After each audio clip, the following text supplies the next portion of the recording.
Yeah, hi, alright, so coaches, we have made it to the climax of our season. So this is where we bring everything that we've done to this point together. For me, it's the most exciting part of the season, and it's where you really figure out if everything you've done up to this point has been the right thing to do, if it's actually gonna produce the outcome that you're looking for, if the processes that you've invested in and you've spent time on and your players have invested in and they've spent time on are actually going to pay off for you. So the climax to the season is usually maybe 3 weeks before the tournament, maybe a month. You could go out a month, maybe it's 4 weeks before the tournament that you're looking to get your peak performance right for. And in this month leading up to that, you're now deciding how you're going to tailor your practices specifically for this tournament.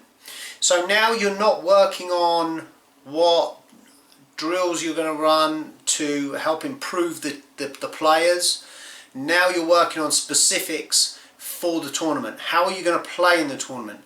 How are you going to deal with the things that are going to come up in the tournament that are going to be challenges for you?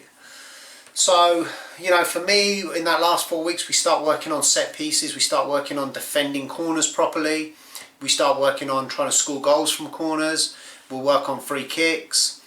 The last 2 weeks, every practice session will finish with penalty kicks so that we can practice those.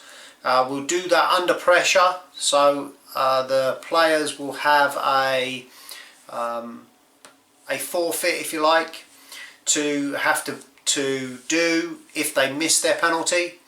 The players that miss are then responsible for trying to put off the players that are still left in the competition.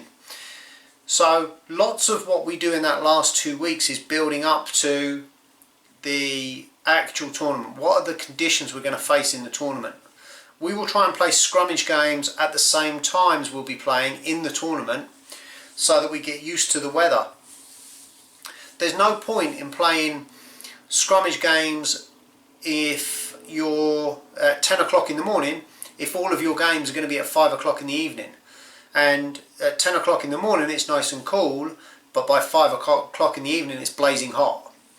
So you've got to try and put this 4 week period now together that is preparing you for that weekend. And that's all you're doing. You're just working on everything you can think of to prepare you for that weekend.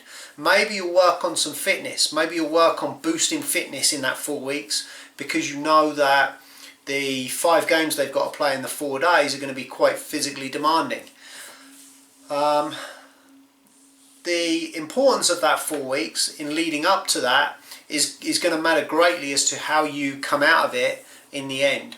You know, maybe you've got some players that have got some injuries that are key players for you. Maybe they just sit out the practice. Maybe they don't take any part at all because, you know, the last thing you want to do is work them during the practices and then they can't perform in the tournament.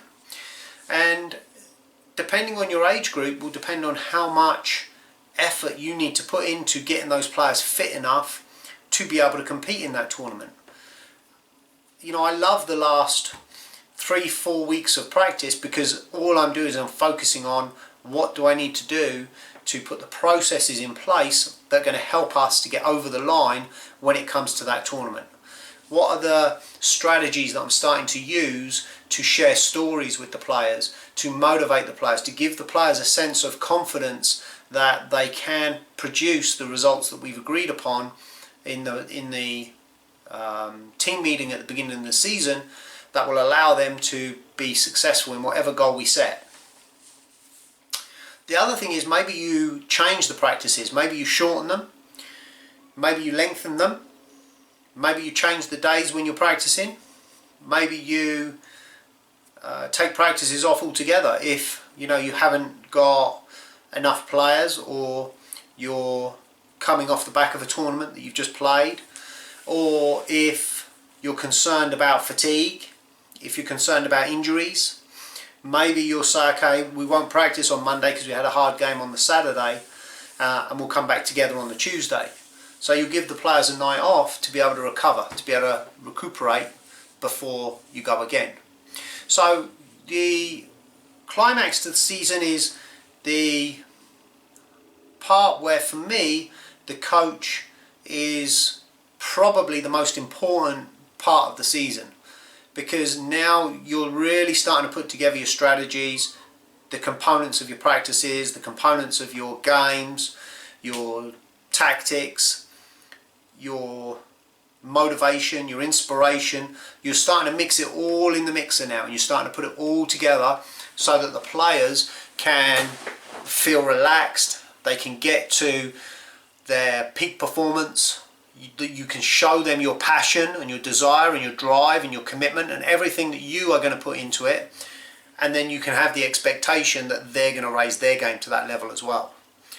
So the chapter here is all about how you deliver that to the players so that you can get maximum lift off in that final push towards the tournament or the game or the final, whatever it is that you've got, that you're trying to eke out every single little piece of effort, energy, desire,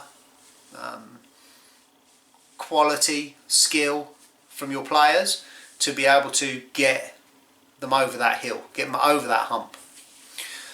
So enjoy this chapter. I think it's a really powerful chapter in terms of you understanding how this season breaks out, how it breaks out from the beginning, the middle section, and then now we're working on the end, which is where we want to be focusing on, as I say, that last 4 weeks. Maybe you could stretch it out a little bit more, probably not, but 4 weeks before you get to the big tournament. What I try and do is I try and have a 4-week out tournament. So I'll put a tournament.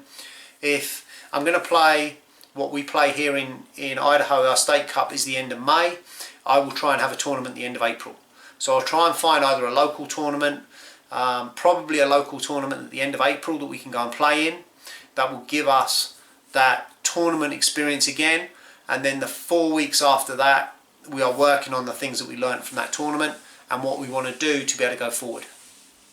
The other reason I'll do a local tournament is because the likelihood is you'll see a lot of the same teams that you're going to face in the tournament at the end of the season, and it gives you an opportunity to see what they're strong at, what they're good at, how they can hurt you, so that you can then spend 4 weeks working on figuring out how to counter that. Alright, okay, so enjoy the chapter, and I will talk to you again a little bit later. Alright, thanks a lot.